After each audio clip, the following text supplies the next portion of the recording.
जय हिंद बच्चों, आप सभी का अपने YouTube चैनल नमो भारत गणित में हार्दिक स्वागत और अभिनंदन है। बच्चों, आज की क्लास है द्विघात समीकरण से प्रश्नावली 4.2 के क्वेश्चन नंबर 4 से। इसके पिछले वाले क्लास में हम क्वेश्चन नंबर 3 और 2 एक करवा दिए थे। तो आज की क्लास में हम शुरू करते हैं क्वेश्चन नंबर 4 से। तो चलिए आज की क्लास है। तो बच्चों, ये क्वेश्चन नंबर 4 है। कराए दो कर्मगत धनात्मक पूर्णांक ज्ञात कीजिए जिनके वर्गों का योग 365 है। कराए दो कर्मगत धनात्मक पूर्णांक। तो सबसे पहले जान लेते हैं दो कर्मगत धनात्मक पूर्णांक क्या होता है। तो जैसे मान लीजिए अगर कहा जाए दो कर्मगत धनात्मक पूर्णांक, दो कर्मगत धनात्मक पूर्णांक, दो कर्मगत धनात्मक पूर्णांक क्या होते हैं। जैसे मान लीजिए 2, 3, ये क्या है, धनात्मक पूर्णांक है। क्रम से आ रहा है 4, 5 या 6, 7 या 12, 13, ये सब क्या है, कर्मगत धनात्मक पूर्णांक है। तो ऐसे कर रहा है कि ऐसा दो धनात्मक पूर्णांक बताइए, कर्मगत धनात्मक पूर्णांक बताइए, ताकि दोनों को वर्ग कर दें और जोड़ दें तो आ जाए 365। तो हम मान लेते हैं, क्योंकि हमको पता नहीं है कितना खोजेंगे हम, तो मान लेते हैं अगर पहला कर्मगत धनात्मक पूर्णांक x मान लें तो दूसरा क्या हो सकता है, दूसरा यहाँ से मिल जाएगा। अगर 1, 2 है तो दूसरा क्या हो रहा है, 3 हो रहा है। इसका मतलब एक क्या है, जुड़ा हुआ है। अगर पहला 4 है तो दूसरा क्या हो रहा है, 5 हो रहा है। इसका मतलब एक जुड़ा हुआ है। तो अगर इसमें हम पहला 1 माने हैं तो दूसरा क्या हो जाएगा, x + 1 कर दीजिए, 1 जोड़ दीजिए, तो ये हमारा दो कर्मगत धनात्मक पूर्णांक हो जाएंगे। ठीक है, तो यही चीज यहाँ पर हम लिखेंगे मानकर। तो चलिए लिखते हैं, माना दो कर्मगत धनात्मक पूर्णांक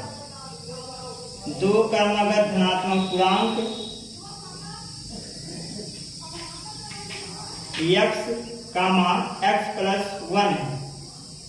क्या मान लिया हमने, x + 1 2 है। अब कह रहा है इनके वर्गों का योग, पहले वर्ग करेंगे फिर योग करेंगे। योग मतलब जोड़। पहले हम क्या करेंगे, वर्ग करेंगे, फिर क्या करेंगे, योग करेंगे। तो यहाँ पर लिखेंगे प्रश्नानुसार प्रश्न के अनुसार करा इनके वर्गों का योग, वर्गों का योग कर रहा 365 है। क्या है, ये कंडीशन बोल रहा है, कथन बोल रहा है वर्गों का योग 365 है। तो इनका वर्ग कर दीजिए दोनों का। तो पहले का वर्ग प्लस दूसरे का वर्ग बराबर कितना, 365। दोनों को हमने क्या कर दिया, वर्ग कर दिया, और फिर क्या कर दिया, जोड़ दिया और 365 के बराबर कर दिया। ये हो जाएगा x² प्लस, यहाँ लिखा है a + b का होल वर्ग। सूत्र लगा दीजिए, a का वर्ग मतलब x का वर्ग, b का वर्ग मतलब a का वर्ग, 1 का वर्ग 1 होगा, प्लस 2ab 2x हो जाएगा बराबर 365। ये x² 2x² हो जाएगा, और प्लस 2x और प्लस 1 इनको हम इधर लाएंगे तो -365 हो जाएगा बराबर 0। 365 में से 1 घटा दीजिए तो आ जाएगा 2x² प्लस 2x, और माइनस में से घटा रहे हो तो माइनस हो जाएगा 364 बराबर 0। क्लियर। अब आप ये थोड़ा सिंपलीफाई कर सकते हैं। इसमें भी 2 कॉमन है, इसमें भी 2 कॉमन है, इसमें भी 2 सब में उभयनिष्ठ से 2 कॉमन निकाल रहे हैं यहाँ से। तो बचेगा यहाँ कितना, x², यहाँ कितना बचेगा x, और माइनस यहाँ कितना बचे 2, इसमें से कॉमन निकालिए गुणे के रूप में। 2 × 1 = 2 और 2 × 8 = 16, 2 × 2 = 4, ये बच जाएगा इतना। 2 गुणे भी इधर आएगा, भाग बन जाएगा, क्या हो जाएगा, 0 हो जाएगा। इसका मतलब x² प्लस x माइनस 182 बराबर 0। तो ये हमारा क्या बन गया, द्विघात समीकरण बन गया। मूल्य ज्ञात कर लेते हैं। तो ये हो जाएगा x² प्लस x माइनस 182। अब 182 का ऐसा गुणनखंड करिए ताकि जोड़ने घटाने में x का गुणांक आ जाए। ये सब तो बताते हुए आ रहे हैं पीछे क्लास में। तो 182 की क्या कर लेते हैं, पहले हम फैक्टर निकाल लेते हैं, गुणनखंड कर लेते हैं। 182 करिए, 2 से काटेंगे, 2 × 9 = 18, 2 × 2 क्लियर। और ये 7 से कटेगा, 7 × 1 = 7 और 7 × 3 = 21, ठीक। और ये हो जाएगा 13 × 13। अब ये 3 है, तीनों में से एक जोड़ा बना लीजिए और ये बन जाएगा, इसका जोड़ने या घटाना कितना आ जाए, 1 आ जाए। तो इन दोनों को अगर एक साथ कर लें तो 7 दूनी 14 हो जाएगा और ये इसके साथ पहले 13 से पहले है, तो 14 और 13 का अगर गुणा किया जाए तो आएगा 182, और 14 में से 13 घटा देंगे तो आएगा x का गुणांक 1। क्लियर? तो इस प्रकार से हमारा गुणनखंड हो गया। तो क्या करेंगे अब, 14 गुणे 13 बराबर कितना होगा 182, और 14 में से 13 घटाएंगे कितना आएगा 1 आएगा। क्लियर? 14 गुणे 13 करेंगे 182 आएगा, और 14 में से 13 घटाएंगे कितना आएगा 1 आएगा। अब 1 के स्थान पर, 1 कहाँ है x के गुणांक में, तो 1 के स्थान पर क्या रखेंगे 14 माइनस 13 रख देंगे। तो चलिए यहाँ रख देते हैं, ये हो जाएगा x स्क्वायर प्लस यहाँ 1 है, यहाँ हम क्या रखेंगे 14 माइनस 13 रखेंगे, तो ये हो जाएगा 14 माइनस 13, और ये बगल में x गुणे है, गुणे लिख देंगे माइनस 100, यहाँ 0 था, 182 बराबर कितना 0। क्लियर? अब x से हम गुणा करा देंगे तो हो जाएगा x square plus 14x minus 13x minus 182 बराबर 0।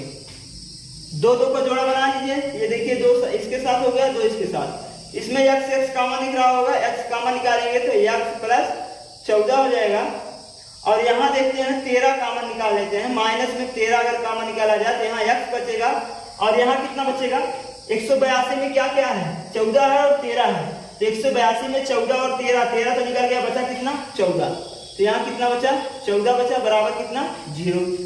अब ये दोनों देखिए सेम है, इनको हम क्या निकाल ले रहे हैं उभयनिष्ठ कॉमन निकाल ले रहे हैं। अब यहाँ क्या बचेगा x बचेगा, और क्या बचेगा 13 बचेगा, बराबर कितना हो जाएगा 0।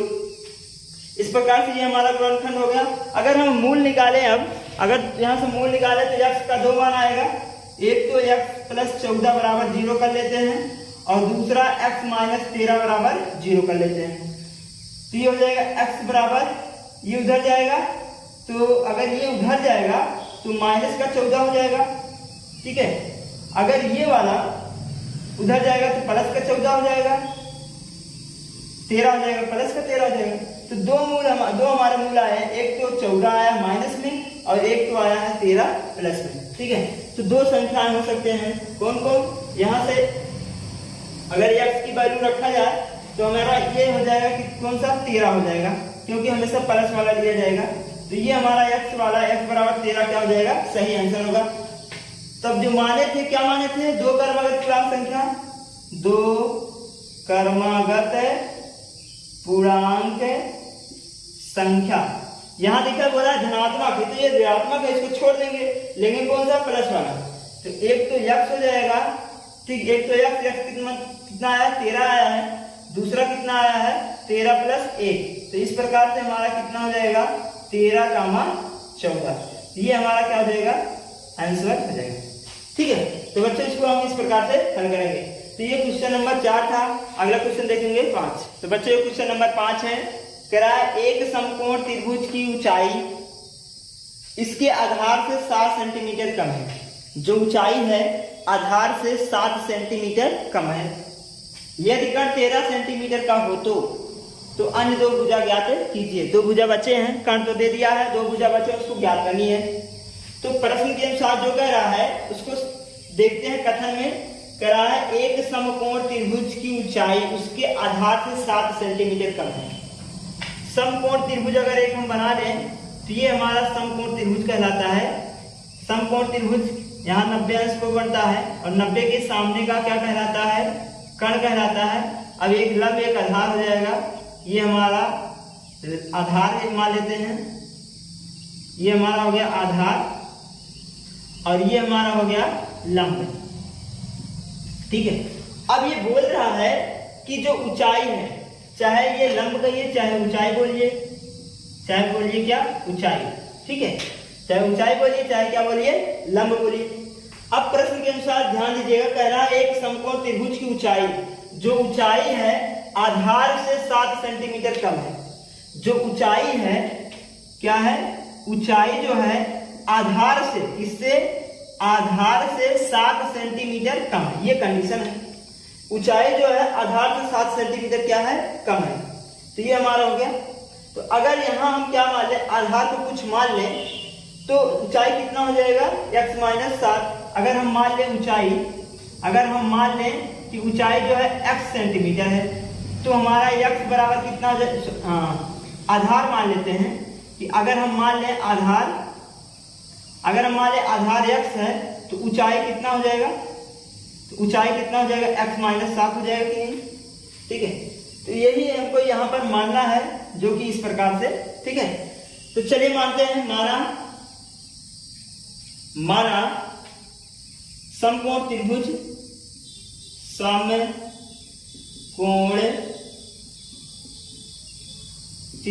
में, माना समकोण त्रिभुज में क्या हमने माना है, आधार x सेंटीमीटर है, तब प्रश्न के अनुसार प्रश्न में क्या बोला है, ऊंचाई आधार से 7 सेंटीमीटर कम है, तब प्रश्न के अनुसार ऊंचाई जो है आधार से यहां लिख देते हैं ऊंचाई आधार से 7 सेंटीमीटर कम है, तो आधार हमने क्या माना है, x, तो हो जाएगा x माइनस 7 सेंटीमीटर। ये हमारा क्या हो गया, ऊंचाई हो गया। ऊंचाई कितना आया, x माइनस 7 आ गया, और आधार कितना है, x सेंटीमीटर है, और कण दिया गया है, यहाँ पर कण लिख लेते हैं, कण कितना है, 13 सेंटीमीटर है। अब पूछ रहा अन्य दो भुजा बताइए कितना होगा, अन्य दो भुजा कितना होगा, वो दोनों भुजा बताना है। तो सबसे पहले हम x की वैल्यू निकालते हैं, तब जाके यहाँ रखेंगे आधार आएगा, फिर यहाँ रख देंगे तो ऊंचाई आ जाएगा। तो यहाँ लगा देते हैं, समकोण त्रिभुज में एक पाइथागोरस प्रमेय होता है, पाइथागोरस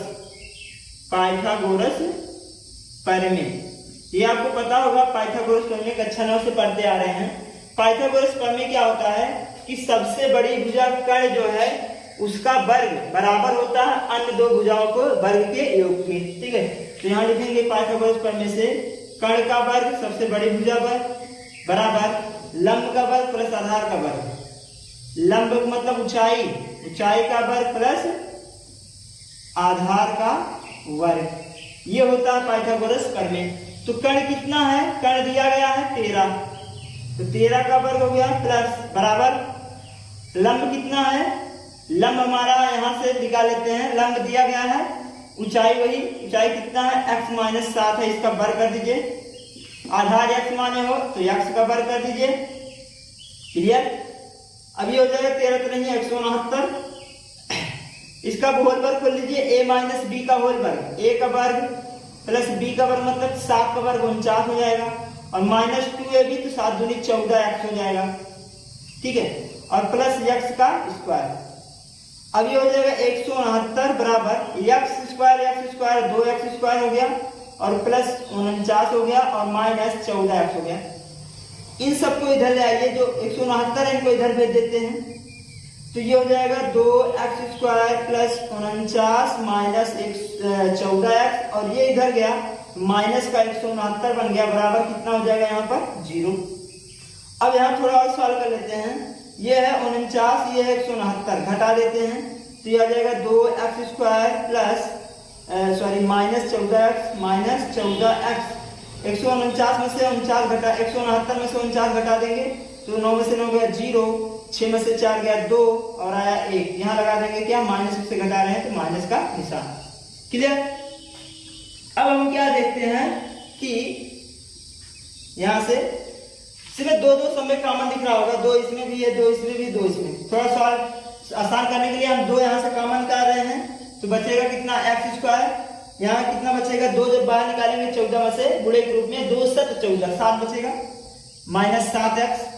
यहाँ से जब 2 कॉमन निकालेंगे, यहाँ से जब 2 कॉमन निकालेंगे तो 2 6 12, 7 बचेगा माइनस का 7 बराबर 0। ये गुणे में उधर आएगा, भाग बन जाएगा तो 0 बन जाएगा, x square minus 7x minus 7 बराबर 0। ये हमारा यह करके लिख देते हैं, ये हमारा क्या बन गया, द्विघात समीकरण बन गया। अब इसी का हम क्या गुणनखंड कर लेते हैं। अचल पद कितना है 7 का अगर गुणनखंड किया जाए तो आपको पता है ऐसा दो युग्म लीजिए, ऐसा दो, अब इसका गुणनखंड कर लेते हैं। अगर अचल पद कितना है 60 है, अगर 60 का गुणनखंड किया जाए तो ऐसा 2 अंक लीजिए ताकि गुणा करने में कितना आ जाए 60 आ जाए और जोड़ने घटाने में कितना आ जाए 7 आ जाए, ठीक है ना। तो 60 का गुणनखंड किया जाए अगर 60 का, तो 60 का जो गुणनखंड होगा 60 का, उस 60 का गुणनखंड होगा 12 गुणे 5, 12 पंचे 60 होता है और यही 12 में से अगर 5 को घटा दे आएगा कितना 7 आ जाएगा। तो हम 7 के स्थान पे क्या रखेंगे 12 माइनस 5 रखेंगे, यहाँ रख देते हैं 7 के स्थान पर एक्स स्क्वायर माइनस 7, 7 के स्थान पर क्या रखेंगे 12 माइनस 5 रखेंगे और एक्स गुणे में है माइनस 60 बराबर 0, गुणा करा लेते हैं एक्स स्क्वायर माइनस 12x और ये minus plus minus minus plus बन जाएगा तो हो जाएगा 5x और ये हो जाएगा माइनस 60 बराबर 0, ठीक है। अब दो का जोड़ा बनाकर उभयनिष्ठ निकाल लेते हैं, x यहाँ से बाहर निकला तो x माइनस 12 यहाँ हो जाएगा, यहाँ से प्लस 5 बाहर निकला तो x माइनस 12 हो जाएगा बराबर 0। यहाँ से ये दोनों x माइनस 12 दिख रहा होगा उभयनिष्ठ, तो x माइनस 12 हमने उभयनिष्ठ निकाल लिया, बचा कितना x प्लस 5 बचा बराबर 0। अब हम दो युग्म बना लेते हैं, x माइनस 12 बराबर 0 तो x बराबर 12, एक बार x प्लस 5 बराबर 0 तो x बराबर कितना हो जाएगा माइनस 5। x के दो मूल आ गए, एक तो 12 एक तो माइनस 5, तो हमेशा पॉजिटिव वाला लिया जाएगा जब मान बतानी हो किसी का, तो x बराबर कितना हो जाएगा 12, जो कि ये हमारा सही माना जाएगा। तो हमारा जो आधार माने थे आधार हमने क्या माना था, आधार माना था x, तो x कितना आया 12, तो आधार हो गया 12 सेंटीमीटर। और जो ऊंचाई माने थे, ऊंचाई का मतलब लंब, ऊंचाई जो माने थे x माइनस 7 माने थे, यहाँ रखेंगे कितना, अगर 12 माइनस 7 कर दें तो कितना आ जाएगा 5 सेंटीमीटर, कितना आ जाएगा 5 सेंटीमीटर। और अगर हम कण आपको दिया ही गया था, कण कितना है 13 सेंटीमीटर। तो अगर ये उत्तर जांच करनी है तो इसी में अगर रख दें, इसी वाले मान में पूरा रख दें तो दोनों पक्ष अगर बराबर आ जाता है तो कहेंगे यह क्या है सही है। तो यहाँ हम जांच भी कर लेते हैं, अगर आपको जांच करनी है तो जांच कर सकते हैं। तो कण का वर्ग कितना है 13 का वर्ग बराबर लंब कितना है 5 का वर्ग कर दीजिए और आधार कितना है 12 का वर्ग कर दीजिए, 13 रहेंगे 169, बचे हम 25 और प्लस 12 रहेंगे 144, तो इनको जोड़ेंगे तो आएगा 169 बराबर 169, ठीक है। इसका मतलब ये उत्तर क्या है सही है। तो इस प्रकार से हम ये क्वेश्चन नंबर 5 था, इसको हल करेंगे। अब चलिए देखते हैं क्वेश्चन नंबर 6। क्वेश्चन नंबर 6 है, इसमें बोल रहा है एक कुटीर उद्योग एक दिन में कुछ बर्तन का निर्माण करता है। एक विशेष दिन यह देखा गया कि प्रत्येक नग की लागत उस दिन के निर्माण किए गए बर्तनों की संख्या के दुगने से 3 अधिक है। यदि उस दिन की कुल निर्माण लागत 90 रुपये थी तो निर्मित बर्तनों की संख्या और प्रत्येक नग की लागत ज्ञात कीजिए, ठीक है। कितने बर्तन निर्माण किए गए हैं उसकी संख्या बतानी है प्रत्येक दिन, मतलब एक दिन में, और एक दिन की लागत कितनी है वो बतानी है। तो सबसे पहले यहाँ से कथन देखेंगे, क्वेश्चन का क्या कर रहा है, प्रत्येक नग की लागत, जो प्रत्येक नग की लागत है वो निर्मित किए गए बर्तनों की संख्या जो है, निर्मित किए गए बर्तनों की संख्या के दुगने से 3 अधिक है। जो लागत है एक दिन का, जो लागत है वो एक दिन के अंदर जितने बर्तन बनाए जा रहे हैं, निर्मित किए जा रहे हैं, उनके दुगने से 3 अधिक है। तो हम सबसे पहले क्या मानेंगे कि एक दिन में कितना बर्तन बनाया जा रहा है। तो प्रत्येक दिन में यहां से लिखते हैं, माना प्रत्येक दिन में निर्मित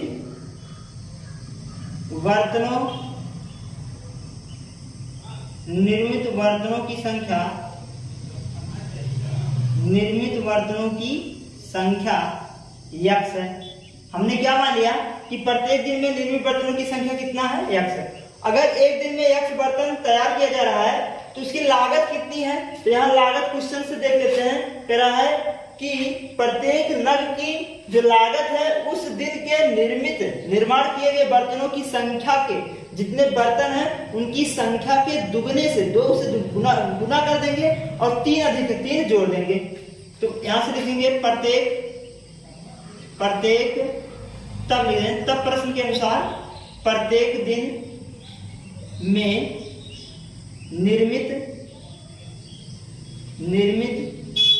बर्तनों की लागत कितना हो जाएगा? लागत कैसे निकलेगा? यहाँ बोला है कि बर्तनों की संख्या के दुगने से 3 अधिक है, तो बर्तनों की संख्या कितना है? x है, तो दुगना कर दीजिए और 3 जोड़ दीजिए, तो ये हमारा हो जाएगा। ठीक, इतना होगा। अब यहां से देखते हैं, कह रहा है उस दिन की कुल निर्माण लागत 90 रुपया थी। ठीक है, प्रत्येक दिन निर्माण लागत कितना है? 90 थी। एक दिन में जो लागत है वो कितनी है? 90 रुपया है। तो यहां लिख देते हैं कुल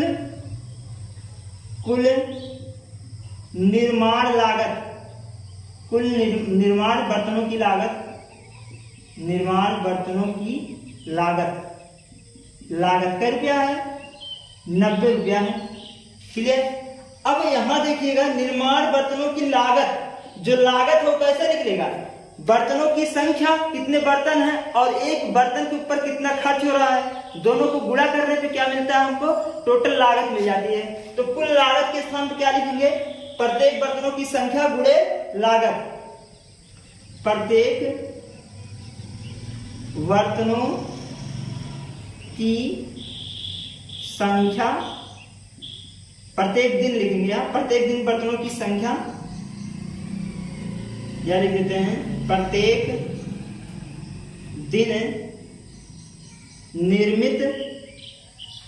दिन निर्मित बर्तनों की संख्या गुणे बर्तनों की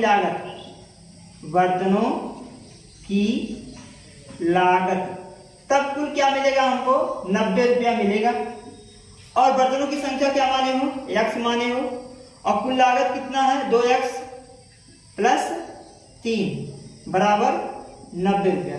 ठीक है, इसको हटा देते हैं, गुणा कर लेते हैं। 2x स्क्वायर, यहाँ इसका गुणा हुआ, 3 में करेंगे 3x हो जाएगा बराबर 90। इसको पक्षांतर करके इधर ले आएंगे तो 2x square plus 3x minus 90 बराबर 0। ये हमारा द्विघात समीकरण बन गया। अब इसको हम क्या करेंगे? गुणनखंड कर लेते हैं। यहाँ से अचल पद कितना है? यहाँ पर 90 है, लेकिन यहाँ पर x स्क्वायर का गुणांक है। तो सबसे पहले हमने बताया कि अगर x स्क्वायर का कुछ गुणांक दिखे तो तुरंत अचल के साथ पहले गुणा कर लेते हैं। तो 90 में 2 से गुणा करेंगे, 90 गुणे 2 कितना हो जाएगा? 180। अब 180 का ऐसा गुणनखंड करिए ताकि जोड़ने घटाने कितना आ जाए? 3 आ जाए। 180 का ऐसा 2 खंडों में विभाजित कर दीजिए ताकि वही दोनों खंड जिन अंकों को गुणा कर रहे हैं 180 आ रहा, उन्हीं को जोड़ने घटाने के गुणांक कितना आ जाए? 3 आ जाए। 180 का गुणनखंड कर लेते हैं। 180 का जब गुणनखंड करेंगे 2 9 18, 45 हो जाएगा, 15 हो जाएगा, 5 यही 15, सॉरी 30 काटते हैं, 3 5 15, 5 1 5, ये हो जाएगा। तो चलिए, अगर हमको लाना कितना है? 3 लानी है। तो अगर यहाँ से देखें तो 3 2 दूनी 4 और 4 यही 12 और 3 5 15, इनका गुणा कितना हुआ? 12 हुआ, और इनका गुणा कितना हुआ? 15 हुआ। और इन दोनों को अगर हम क्या करते हैं? घटा दें तो हमारा कितना आ जाएगा? दोनों को अगर घटा दें तो कितना आ जाएगा? 3 आ जाएगा। तो इसका मतलब हमको मिल गया, क्या मिला? 15 और 12। तो 15 और 12 को अगर हम गुणा करा दें या 12 और 15 लिख दें, चाहे जो लिखिए, अगर इनका गुणा करा दें तो 180 आ जाएगा, और 15 में से 12 को अगर घटा दें तो आएगा कितना? 3। तो 3 के स्थान पे कितना लिखेंगे? 15 माइनस 12 रखेंगे। ठीक है, तो यहाँ रख देते हैं। चलिए यहीं शुरू कर लेते हैं। तो ये हो जाएगा हमारा 2x स्क्वायर प्लस 3 के स्थान पे क्या रखना है? 15 माइनस 12 रखना है। 15 माइनस 12 और x गुणे में है माइनस 90 बराबर 0। तो ये हो जाएगा 2x स्क्वायर प्लस x गुणा 15 में 15x, x गुणा 12 में माइनस 12x माइनस 90 बराबर 0। यहाँ 2 2 का कॉमन निकाल लीजिए, उभयनिष्ठ बना लीजिए। यहाँ से यहाँ x है, इसमें x है, इसमें 15, इसमें 15 नहीं है, तो x कॉमन होगा। यहाँ से x हमने ले लिया कॉमन, यहाँ पर बचा कितना? 1 x बच गया, 2 भी बचा है, 2x बच गया, यहाँ कितना बचा 15 बचा। ठीक है, अब यहाँ दोनों में माइनस माइनस है, माइनस कॉमन निकालेंगे। 12 यहाँ है, यहाँ 90 है, तो 90 में क्या हो सकता है, 90 में क्या क्या दिख सकता है, लिख देते हैं इसको। अगर यहाँ से हम कॉमन निकालें तो 6 कॉमन निकलेगा। 12 और 90 में अगर कॉमन निकाले तो 6 कॉमन निकलेगा। 6 दूनी 12 होता है, 2x बचा, और 15 छक्का 90 होता है, तो यहाँ कितना बचा 15 बराबर 0। गुणे के रूप में हमने यहाँ से 6 कॉमन निकाल लिया है, तो ये हो जाएगा x माइनस 6 एक ब्रैकेट में और 2x प्लस 15 बराबर 0 एक ब्रैकेट में।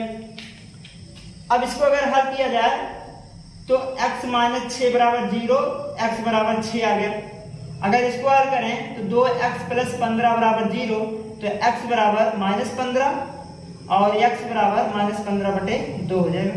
तो ये माइनस में इसको छोड़ देंगे और ये प्लस है, इसी को हम लेकर चलेंगे क्योंकि पॉजिटिव वाला हमेशा लिया जाता है। अब यहाँ देखिए बर्तनों की संख्या x माने थे, तो यहाँ लिखेंगे बर्तनों की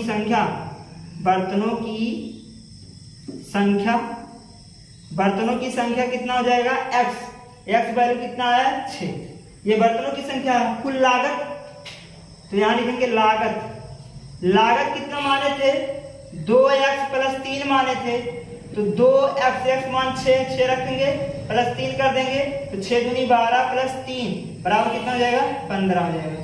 ठीक, तो बच्चों ये क्वेश्चन नंबर 6 था, जो कि हम इसको इस प्रकार से हल करेंगे। तो ये पर्सनली 4.2 का लास्ट क्वेश्चन था। तो पर्सनली 4.2 में 6 क्वेश्चन थे, 6 हमने कंप्लीट करा दिया है। तो अब अगले क्लास में पर्सनली 4.3 के उदाहरण बताए जाएंगे। तो ये बच्चों अगर क्लास आपको अच्छा लगा हो तो लाइक, सब्सक्राइब और शेयर करिएगा, और कमेंट में कमेंट भी लिखिए। जय हिंद, धन्यवाद।